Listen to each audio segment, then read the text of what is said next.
세상 모든 일이 자기 뜻대로 되리라고 생각하는 사람이 있습니다. 특별히 배운 사람일수록 그런 경향은 더 강해요.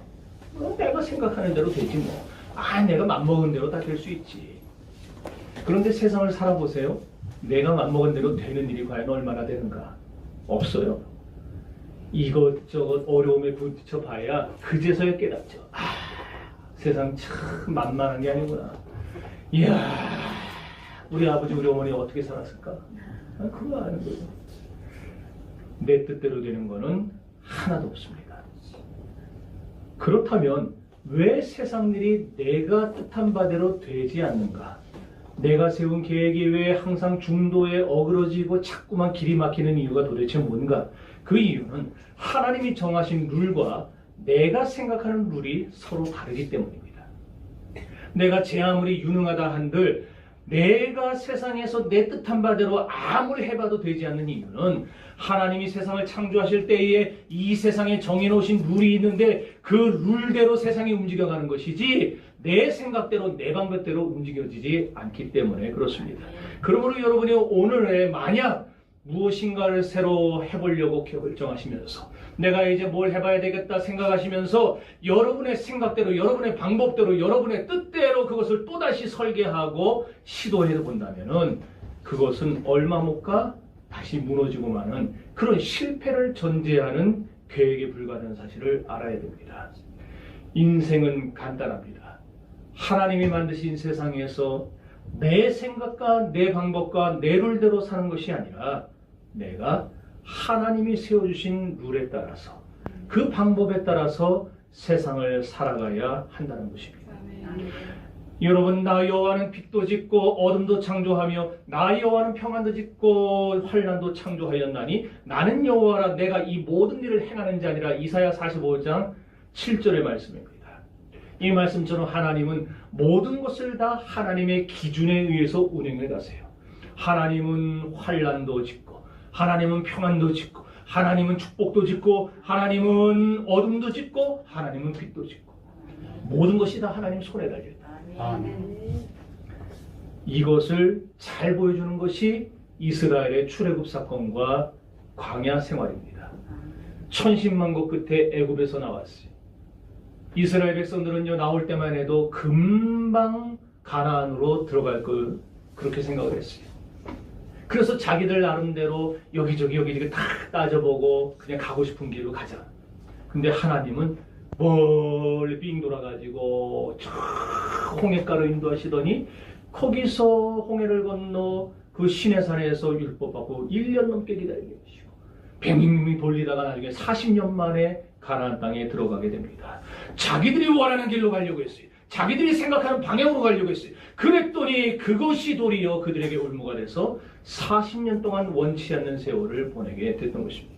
이처럼 우리가 숨을 쉬며 살아가는 이 세상의 삶이 녹록치 않은 이유는 하나님의 룰을 모른 채 내 룰을 따라서 세상을 살려들기 때문입니다.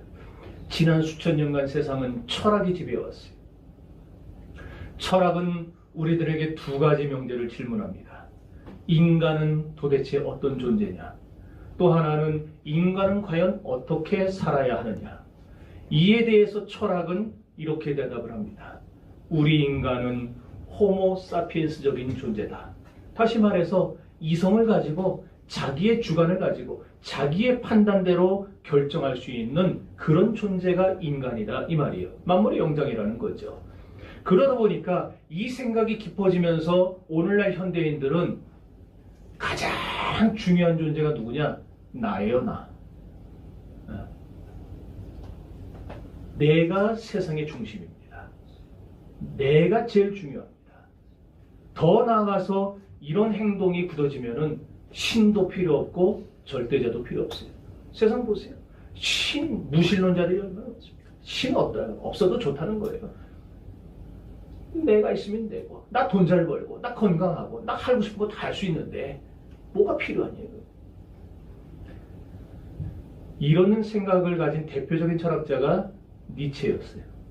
니체는 신이 없을 때 인간은 비로소 자유로울 수 있다라고 말을 하면서 철저한 무신론적 인간관을 펼쳤습니다. 문제는 성경이 그러한 인간관을 용납하지 않는다는 겁니다. 성경은 인간이 호모사피엔스적인 존재라고 말하지 않아요. 성경이 말하는 인간은 어떤 인간이냐? 하나님의 형상대로 창조되어 하나님의 대리자로 세상에 보냄을 받은 존재가 인간이라 이렇게 말을 합니다. 여호와 하나님이 가라사대 우리의 형상을 따라 우리가 우리의 모양대로 사람을 만들고 하나님이 자기 형상 곧 자기 형상대로 사람을 창조하시되 남자와 여자를 창조하시니라 라고 말씀하셨어요. 하나님의 형상대로 지음을 받은 인간을 하나님 세상으로 보내시면서 내가 너에게 모든 권한을 주노니 세상을 다스려라 그랬어요. 하나님의 대리자로 세상에 왔어요. 세상을 다스리는 권한을 받았어요. 그럼 하나님의 방법대로 움직여가야 되는 거예요. 우린 하나님이 아니에요. 하나님 대리자지. 그럼 하나님이 계획해 놓으신 계획대로 하나님의 룰대로 우리 그걸 따라줘야 될 책임이 있는 거예요. 만약에 우리가 하나님의 대리자라는 사실을 망각하고 하나님 없이 하나님 배제하고 그렇게 내 이성으로 모든 걸 추구하고 살아갈 수 있다. 참으로 어리석은 사람이요. 그리고 해봐야 불가능하다는 것을 뼈저리게 깨닫게 될 것입니다. 그래서 하나님 없는 인생은 참으로 불행한 삶이 되고 마는 거예요. 여러분들 주변에 예수 안 믿는데 잘 나가는 사람들이 있을 겁니다. 제 친구도 있어요. 그렇게 교회 좀 나오는 내가 지금 20년이 넘도록 내가 군대에서부터 얘기했으니까 지금 30년 됐구나. 아, 이놈의 자식이 아주 그냥 깐죽깐죽대면서 말 그렇게 안 들어요. 그럼 저더러 뭐라는 줄 알아요? 너도 그러면 절에 한번 오라는 거예요. 종회로 가야지. 그럼 자기가 절에 다니거든요. 그러니까 절에 한번 와라. 그럼 나도 교회 한번 가겠다. 아, 30년째 실험하고 있어, 걔하고. 근데 잘 나가도요, 끝까지 잘 되는 경우가 없어요. 그 친구가, 야, 자기는 뭐 실력 있고 돈 있고 능력 있고 젊은 나이에 사업을 해가지고 돈을 많이 벌었어요. 그래서 나한테 큰 소리 쳤어요. 나중에 내가 너 교회 하나 줘줄게. 쫄딱만 했어요, 지금. 아, 걔가 지금까지 잘 됐어요. 내가 교회를 줘달라고 그러는데. 우리가 지금 다 잘 나가도 하나님이 없는 사람의 말로는 결국 어그러집니다. 끝까지 갈 수가 없어요. 여러분 만약에 세를 줬는데 세입자가 집주인한테 허락을 안 받고 집 구조를 뜯어고치는 거예요. 그냥 뭐 이렇게 잠깐 리모델링 하는 거야. 뭐 집값도 올라가고 좋다 치지만 기둥을 빼버리고 방이 좁다고 방 벽을 다 부숴버리고 터버리고 그러면 안전진단을 받아야 될 거 아니에요. 안전진단 받아서 괜찮다라고 판정을 받아야지. 집이 나중에 문제가 생기고 균열 생기고 흔들리게 되면 여러분 집주인이 어떻게 할 겁니까? 원상복구 명령 내려야죠. 요구해야죠. 원래대로 해놔라. 하나님의 대리자로 세상에 와서 하나님이 생각하는 대로 하나님의 룰대로 세상을 살고 판단하고 경영해야 될 책임을 지는 우리가 내 뜻대로 내 생각대로 내 방법대로 세상을 살아가는 것은 바로 그렇게 주인이신 하나님의 뜻을 무시하고 내가 결정하는 것과 똑같은 거예요. 하나님은 인간에게 두 가지 관례를 주셨어요.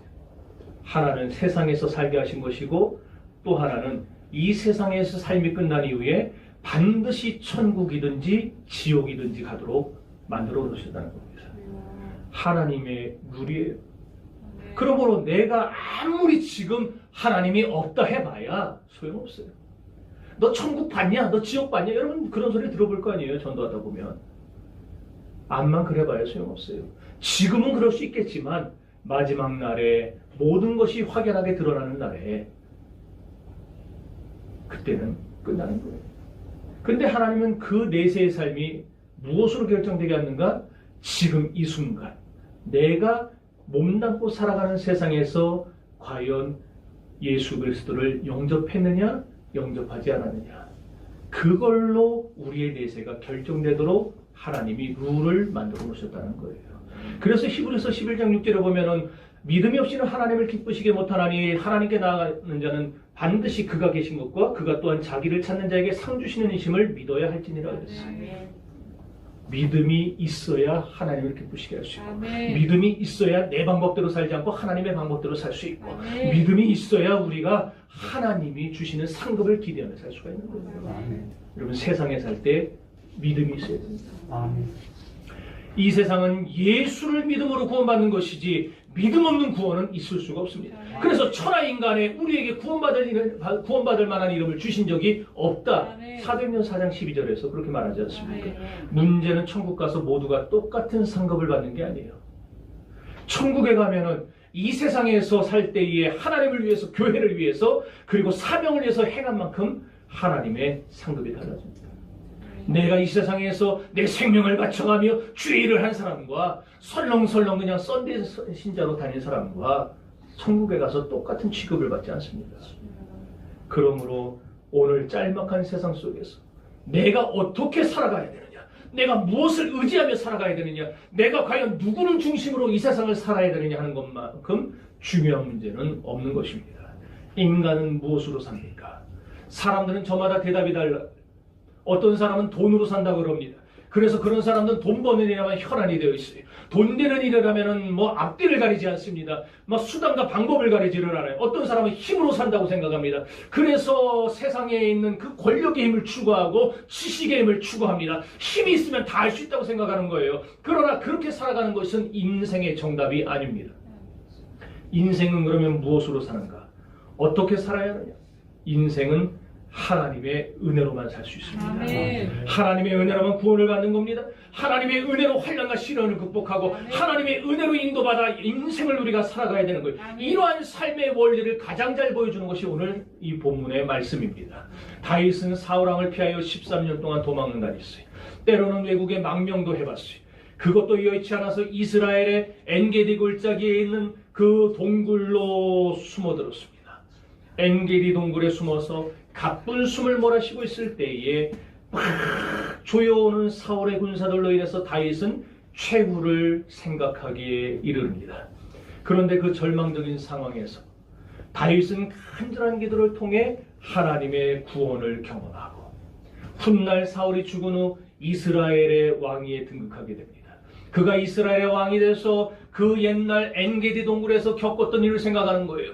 퇴로도 없고 나아갈 길도 없고 3,000명의 군사들이 자기를 둘러싸고 있는 이 절대절명의 순간에서 어떻게 할까 하며 그가 하나님 앞에 기도했더니, 하나님 나를 불쌍히 여달 기도했더니 하나님이 그를 들으시고 그를 구원하셨다. 그에게 은혜를 베푸셨다. 그 사실을 기억하면서 그가 쓴 것이 오늘 본문의 시편 57편입니다. 이걸 가지고 당시의 오케스트라 영장, 다시 말해 우리의 지휘자에게 준 거예요. 그래서 곡을 붙여라. 그래서 곡을 만들어서 주일날 성가대에게 줘가지고 부르게 한 것이 이것이 시편 57편의 내용입니다. 다윗이여, 이 절대절명의 순간에 하나님 앞에 하나님의 은혜로 죽음의 자리에서 살아나게 된 것, 그것을 감사한 이 모습을 통해서 오늘 우리도 우리 인생에 때로는 환난이 닥쳐올 수 있고, 때로는 곤고가 닥쳐올 수도 있고, 때로는 원치 않는 질병이 일어날 수도 있다는 사실을 알아야 합니다. 건강했는데 어느 날 좋지 않아 병원 갔더니 암 선고를 받는 사람도 있습니다. 인생은 누구나 그런 일을 맞을 수 있어요. 예측이 불가능하기 때문입니다. 이렇게 고달픈 인생의 위기의 순간마다 우리가 그럼 어떻게 그 위기를 벗어날 수 있는가? 어떻게 우리가 만난 그 환난과 시련을 극복해 나가야 되는가? 돈으로도 안 돼요. 능으로도 안 돼요. 어떤 힘으로도 안 돼요. 이것을 이겨낼 수 있는 길은 오직 하나입니다. 하나님의 은혜로 되는 것입니다. 아멘. 그래서 오늘 다윗이 제일 먼저 1절을 시작하면서 바로 그렇게 말을 하는 겁니다. 하나님이여 내게 은혜를 베푸소서, 내게 은혜를 베푸소서. 여러분, 히브리 말에 은혜라는 단어들이 여러 가지가 있어요. 제가 전에 한번 소개했죠. 9가지가 있어요. 그런데 그 중에 제일 많이 쓰인 단어가 헤세드라는 단어예요. 성경의 거의 대부분이 헤세드예요. 이 헤세드라는 단어는 언약에 근거한 하나님의 사랑, 하나님의 호의, 하나님의 친절, 이런 뜻이에요. 그런데 오늘 시편 57편에 나온 이 은혜라는 말은 헤세드가 아니고 하나님이라는 말이 하나님. 이 하나님이라는 뜻은 뭐냐? 의미는 헤세드와 동일한데 조금 더 강조한 측면이 있어. 뭐냐? 하나님의 더 따뜻한 감성적 사랑. 그러니까 하나님의 꼭 여린 마음을 탁탁 건드는 거예요. 그래서 하나님 나 좀 도와주세요. 하나님 나 좀 도와주세요. 그 마음을 건드리는 거. 그게 여기 말하는 하나님이라는 단어예요. 또 히브리 문법에 같은 말을 반복하는 건 강조입니다. 그러니까 지금 다윗이 강조하고 있는 건데 뭘 강조하느냐? 하나님의 사랑과 은혜가 아니고는 내가 처한 문제를 벗어날 수 없다. 이거 강조하고 있어요. 이걸 보면은 다윗이 얼마나 하나님의 사랑과 은혜에 목말라 있었는가 하는 사실을 알 수가 있는 것입니다. 여러분 다윗이 누굽니까? 다윗은 용사였어요. 다윗은 더구나 젊었어요. 여러분 젊었을 때 다 그러잖아요. 군대 갔다 오면 모든 거 다 할 수 있을 것 같잖아요. 다윗은요 물맷돌 하나로 이스라엘 모두가 벌벌 떨던 골리앗을 때려 죽인 그런 불세출의 장군이었어요. 그런 능력자 다윗도 자기 힘으로 도저히 헤어날 수 없는 문제를 만났다는 거예요. 생각해보세요. 명성 얻었죠. 돈 있죠. 권력 있죠. 다 젊음 있죠. 다 있는데 그런 다윗도 어떻게 할 수 없는 문제를 만났다는 거예요.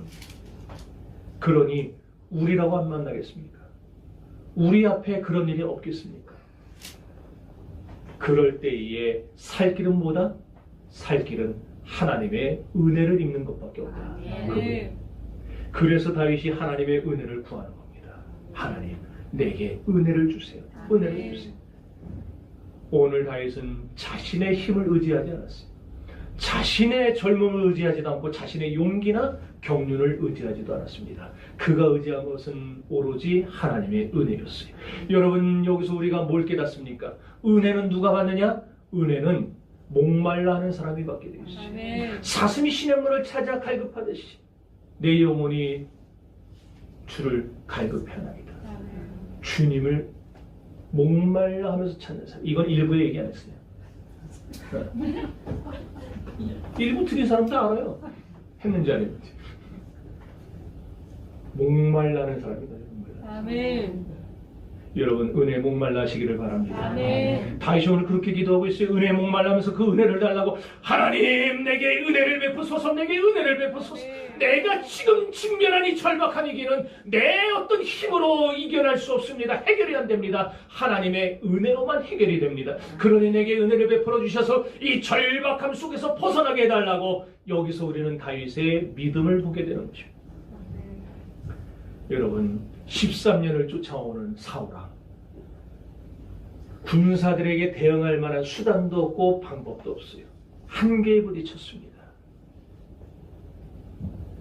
그 당시 3,000명이면 이스라엘의 정규군 전체였어요. 그러니까 사울이 정신이 나가가지고 예루살렘 지키는 몇 명 빼놓고 죄다 국경을 지키는 국경 수비대까지 끌어들여가지고 그 전체 군인을 다윗 하나 잡겠다고 13년을 쫓아다닌 거예요. 참 은혜 떨어지면 그렇게 되는 거예요.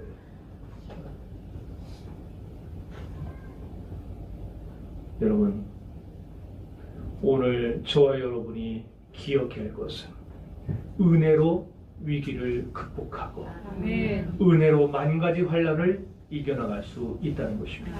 그것이 우리 그리스도인의 삶이에요. 그러니 여러분 문제는 다 달라요. 여러분이 만난 문제는 다 틀립니다. 그러나 해답은 하나입니다. 은혜 받으면 해결됩니다.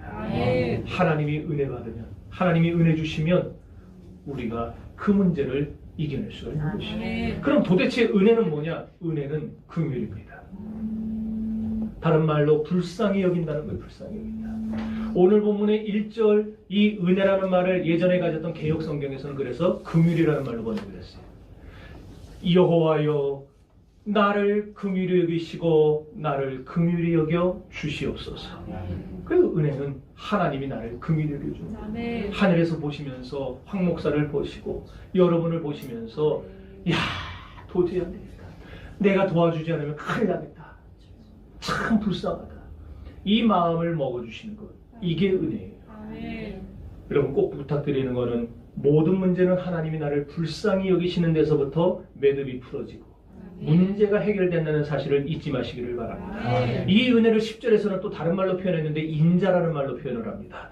여기 인자는 하나님의 사랑을 구약적으로 표현한 말인데 하나님이 우리를 얼마나 사랑하시는가? 여기 보니까 그의 인자는 커서 어디에? 오, 대단하시네요. 성경도 안 보고 절 보면서 대답을 하시는다. 하늘에 미친다. 하늘에 미친다. 아멘. 인자는 여기 하늘이 얼마나 큽니까? 하늘이 얼마나 높고 넓습니까? 하늘이 지구를 감싸고 있어요. 그 큰 하늘이. 마찬가지로 주의 인자가 하늘에 미친다 이 말은 하나님의 은혜가 하나님의 인자가 우리를 다 감싸 안고 있다는 얘기예요. 아멘. 감싸 안고 뭐 하시겠어요? 우리를 그 안에서 보호하시는 거죠. 아멘. 감싸 돌리시는 거예요.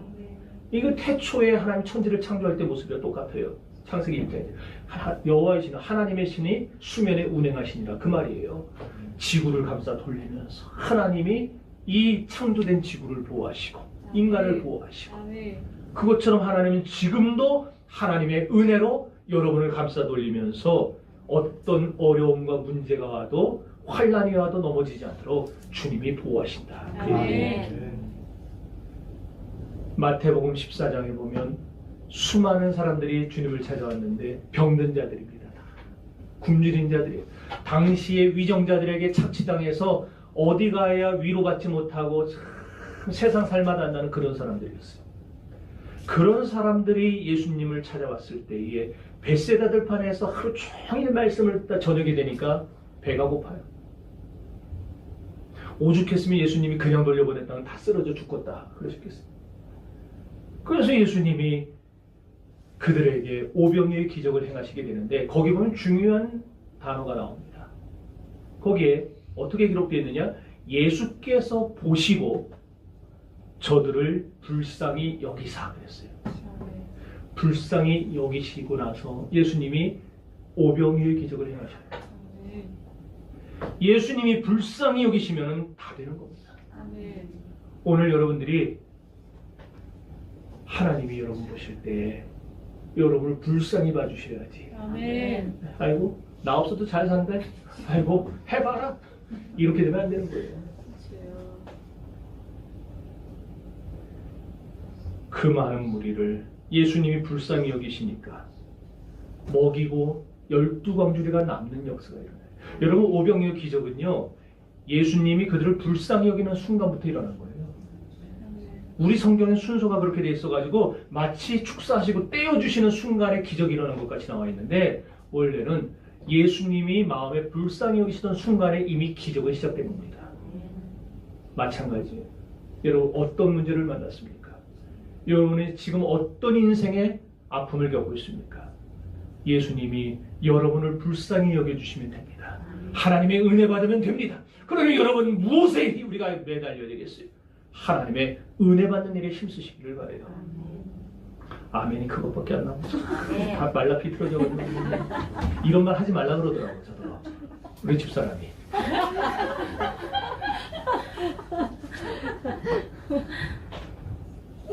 그래도 뭐 어떡하겠어요? 아멘 좀 크게 하세요. 아멘 좀. 아멘. 여러분 누가복음 15장에 탕자 얘기 나오잖아요. 탕자가 아버지께 돌아올 수 있었던 이유가 또 뭐예요? 맨날 동구밖에까지 나가가지고 아들을 절절히 기다리던 그 아버지, 아들을 불쌍히 여기는 그 아버지의 마음이 있었기 때문에 탕자가 돌아올 수 있었어요. 아멘. 그 마음 없었으면 탕자가 거기서 깨달았겠어요? 내 아버지 집에는 품꾼도 풍족하게 먹는데 나는 여기서 줄여 죽는구나. 그 생각했겠어요? 내가 이제 아버지께로 돌아가 말해야지. 아버지여 내가 하늘과 아버지께 죄를 얻었사오니 이제부터는 아버지의 아들이라 일컬음을 감당치 못하겠사오니 이제 나를 품꾼의 하나로 여겨주소서 하고 돌아가리라. 그랬겠어요? 안 하죠. 아버지가 평소에 사랑이 없는 사람이었다면, 아버지가 긍휼히 여기는 마음이 없는 아버지였다면 탕자가 그런 마음 먹었겠어요? 아버지의 그 불쌍히 여기는 마음이 있었기 때문에 탕자가 들어올 수 있었습니다. 오늘 이와 같이 우리의 하늘아버지는 우리를 불쌍히 여기시는 하나님입니다. 아멘. 우리를 보면은 견딜 줄 못하시고 어쩔 줄 모르시고 스바냐 3장 17절 18절에 우리를 보면서 어쩌지를 못하다 그래서 너무 좋아가지고 너무 사랑했어. 아멘. 그런 하나님의 사랑, 그런 하나님의 긍휼, 그 은혜가 내게 임하면 내 문제는 해결이 되는 거예요. 아멘. 성도 여러분, 그러므로 여러분에게 얼마나 큰 문제가 있느냐, 이게 문제가 아니에요. 내가 하나님의 은혜를 받았느냐 못 받았느냐, 이것이 문제입니다.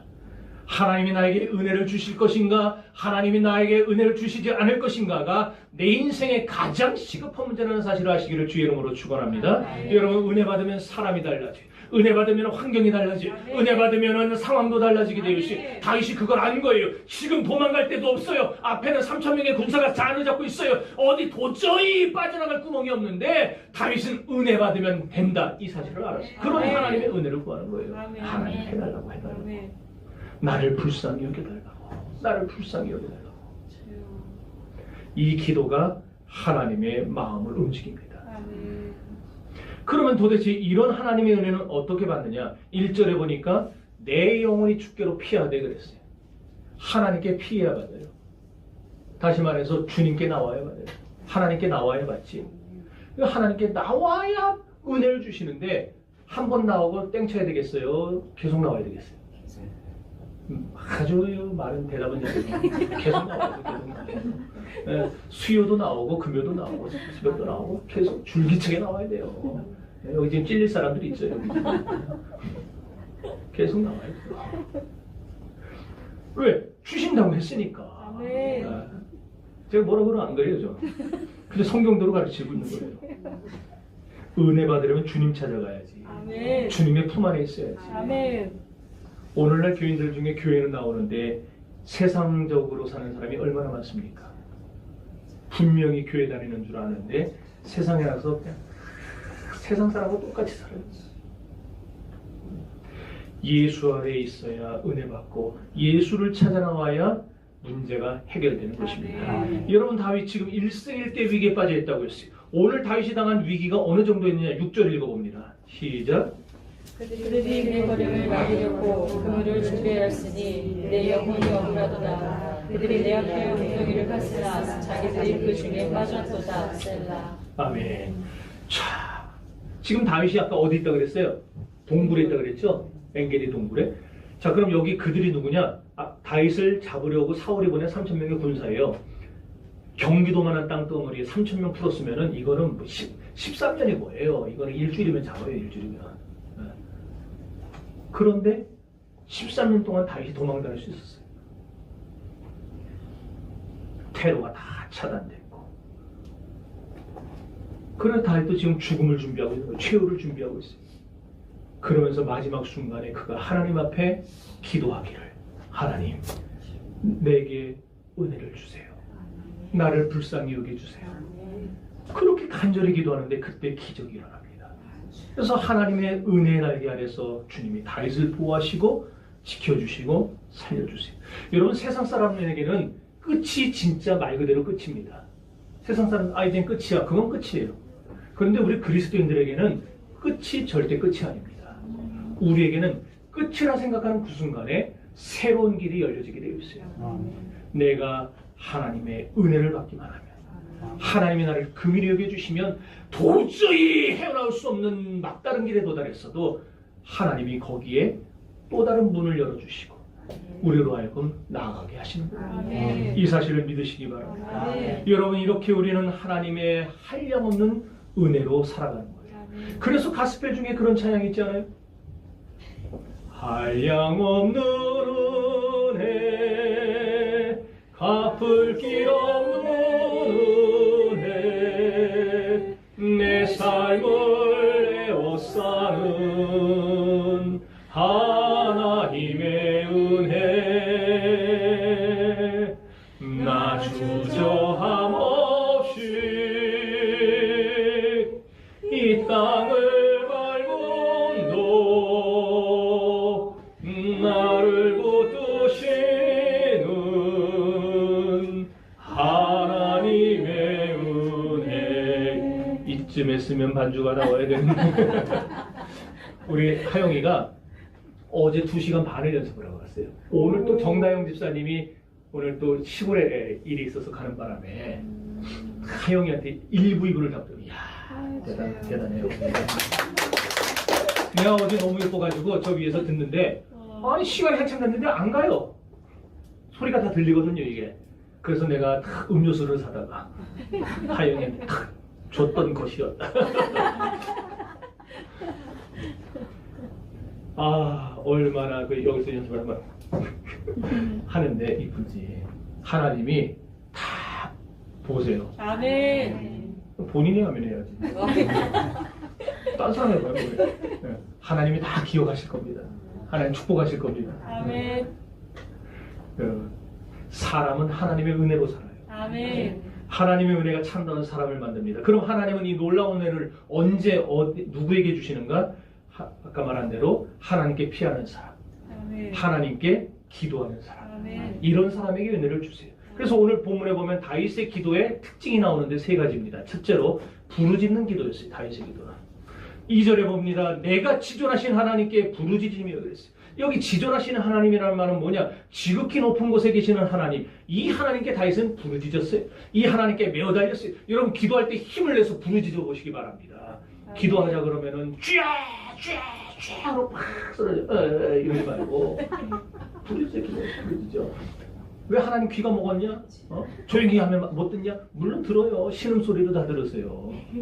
그러나 내가 당장 발등에 불 떨어졌는데 내가 지금 막 그냥 죽을 문제가 생겼는데 내가 지금 병원에 갔더니 암이라는데 여러분 하나님 앞에 고쳐주고 말 거면 말고 간 거예요. 이렇게 기도하겠어요? 목이 터져나면 매어달리겠죠.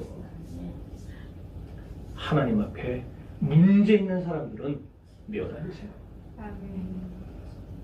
부르짖을 때 은혜를 받아요. 하나님은 여러분 기도가 있는 곳에 계시는 분입니다. 아멘. 하나님 과연 어디 있습니까? 그러지 말고 그 시간 기도하세요. 그럼 하나님은 여러분 옆에 계세요. 기도할 때. 아멘. 주의 천사들을 보내서 아멘. 하나님이 여러분 기도 다 들으시고 그 기도 아멘. 다 받아가시고 아멘. 하나님이 천사야 도와줘라. 아멘. 그럼 되는 거예요. 아멘. 하나님은 딴 데 계시잖아요. 아멘. 기도하는 사람 곁에 계세요. 아멘. 이것도 2부 얘기야. 1부 얘기 안 했어요.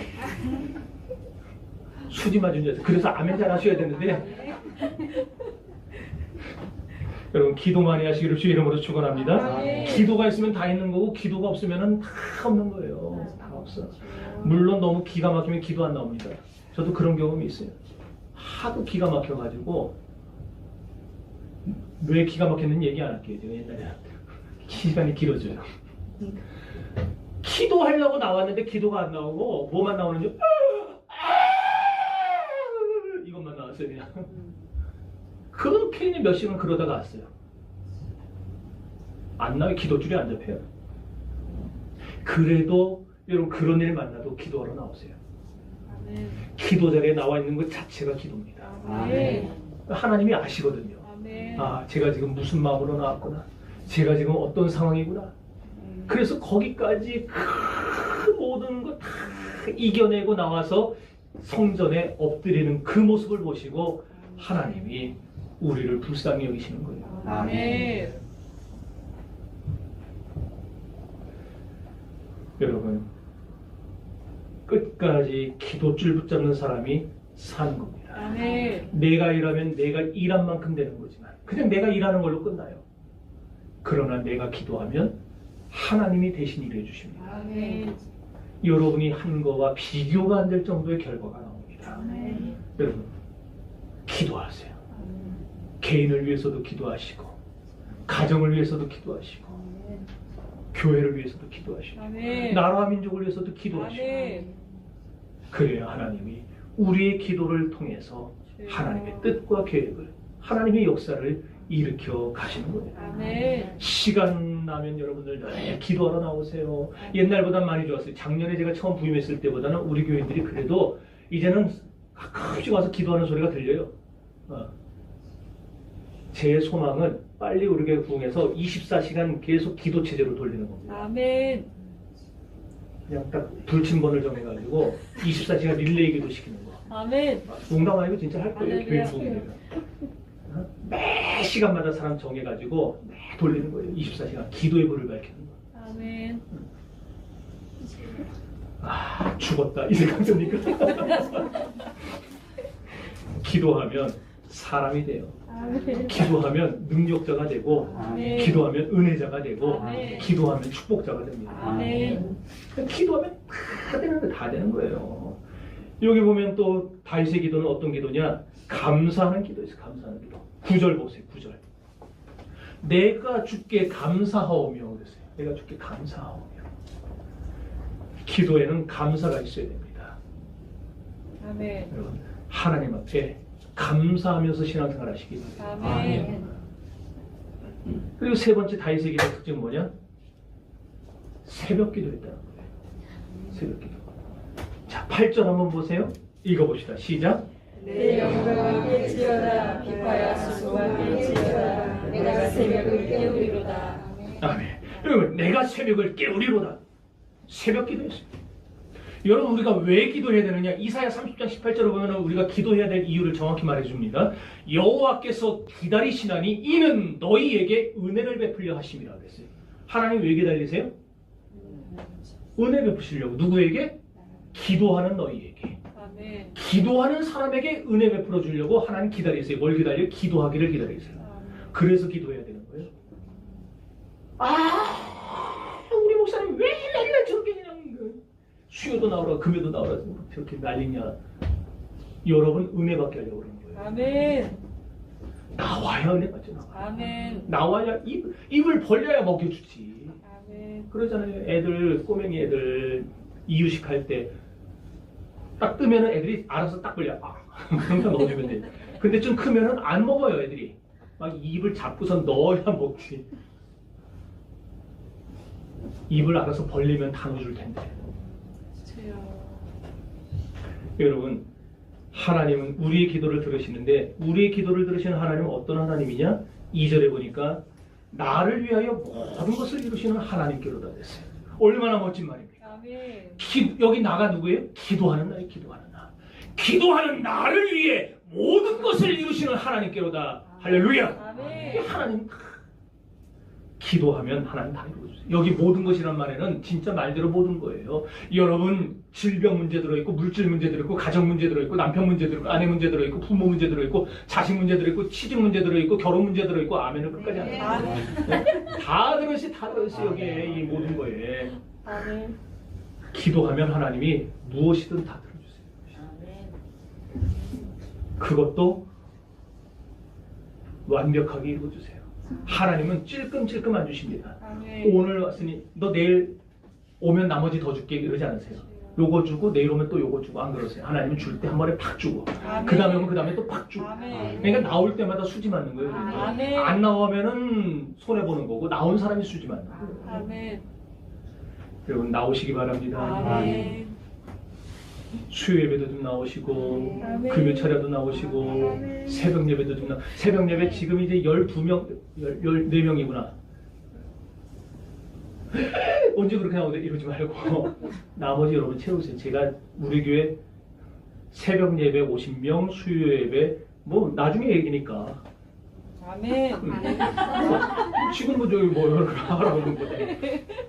수요 예배 그리고 이제 수요 예배 100명, 아멘. 금요 철학 500명. 아멘. 그런 날이 올 거 아니에요 언젠가. 아멘. 그러려면 여러분부터 그렇게 해줘야 돼요 지금. 얼마나 대단하실까요? 성전 좀 새로 져가지고 그냥 500명 성도가 나오고 여기서 그냥 쫙쫙 뭐 이런 하는 거 얼마나 대단하실까요? 여러분 마귀는 우리를 기도 못하게 합니다. 마귀는 우리 기도를 접게 만들어요. 그래서 못하게 만들고 더 나가서 안 하게 만들어요. 나중에는요 기도 안 해도 어떤 가책도 없어요. 기도 안 해도 그냥 밥 잘 먹고 일 잘하고 다 하고 돌아다녀요. 그러나 하나님은 그런 삶을 원하지 않으세요. 여러분 기도하시기 바래요. 아멘. 기도하면 반드시 응답이 옵니다. 왜 기도 못하느냐? 그러면 마음의 문제예요. 환경의 문제가 아니에요. 우리는 자꾸 얘기를 해요. 환경 때문에 그렇다고. 어제 늦게 퇴근해서 그렇다고. 오늘 몸이 안 좋아서 그렇다고. 오늘 내가 백신 맞아서 그렇다고. 뭐하고. 여러분, 제가 지금 뭐 치기 위해서는 얘기 아니니까 오해하지 마시고, 우리 한국교회 교인들이 대부분 다 그래요. 대부분 다. 오늘 여기 7절에 보면은 뭐라고 하느냐? 하나님이여 내 마음이 확정되었고 내 마음이 확정되었습니다. 확정이라는 말은 기둥을 세운다는 말이에요. 집 지을 때 기둥 딱 세워놔야 그 위에다 석가래도 올리고 지붕도 올리지. 이거 기둥 안 세우면 집이 버티겠어요? 무너지죠. 기둥이 있어야 돼요. 마찬가지로 우리가 기도하려면은요, 확정해야 돼요. 기둥을 세워야 돼요. 아멘. 마음 딱 먹고, 내가 이제는 다시는 내가 기도 자리에 안 빠져야지. 딱 먹어야 그 자리에 나올 수 있는 것이지. 아멘. 안 그러면 못 나와요. 왜? 너무 일이 많아서. 너무 우리를 못 나가게 하는 그런 변수들이 많아서. 안 되는 거예요. 여러분, 마음의 문제예요. 피곤의 문제가 아니에요. 특세하면은 첫날에는 많이 옵니다. 여러분, 우리 교회 전교인 50명에 특세했더니 25명, 26명 왔어요. 반타작이 돼요. 엄청 온 거예요. 다른 큰 교회들 비율로 따져보면은 엄청 왔어요. 그런데 둘째 날까지 그런 대로 나와요. 셋째 날 지나면은 줄어듭니다. 넷째 날 되면은 반이 없어졌어요. 다섯째 날 마지막 날 되면은요, 3분의 1밖에 안 남아요. 마음의 문제, 마음의 문제. 피곤의 문제가 아니에요. 내 마음이 확정되면 한 달에 한 번 하는 월삭 예배, 월삭 기도에 어떻게든 나와요. 물론 그 시간에 일하면 못 나오죠. 어떻게 하겠어요? 일하는 사람은 어떻게 나오겠어요? 못 나와요. 그러나 그렇지 않고, 여러분, 우리 목사님 내 현실을 몰라서 그럴 수도 있어요. 그럴 수도 있어요. 제가 여러분의 현실을 모르니까 이런 소리 할 수도 있어요. 그러나 어쨌든 원리를 하시길 바래요. 아멘. 오늘 우리는 하나님 앞에 기도해야 삽니다. 아멘. 은혜 받아야 삽니다. 아멘. 하나님이 우리를 불쌍히 여겨주셔야 삽니다. 아멘. 여러분의 문제, 여러분의 발등에 떨어진 문제, 그 문제 해결하려면 하나님이 우리를 불쌍히 여겨주셔야 되는데, 아멘. 그 하나님께 문제를 놓고 괴로워만 하지 말고 문제 앞에서 하나님께 기도하시기를 바랍니다. 아멘. 그러면 하나님이 여러분 앞에 살 길을 열어주실 거예요. 진퇴양난의 엔게디 동굴 속에 하나님이 살 길을 열어주셔서 두 발로 걸어나가 가신 것처럼, 아멘. 하나님은 여러분의 앞날에 문제를 제거해 주시고 환난을 극복하게 해주셔서 여러분의 당당하게 두 발로 살아갈 수 있도록 아멘. 하나님이 역사해 주실 것입니다. 아멘. 그런 놀라운 은혜를 경험하는 여러분들이 되기를 주의 이름으로 축원합니다. 아멘.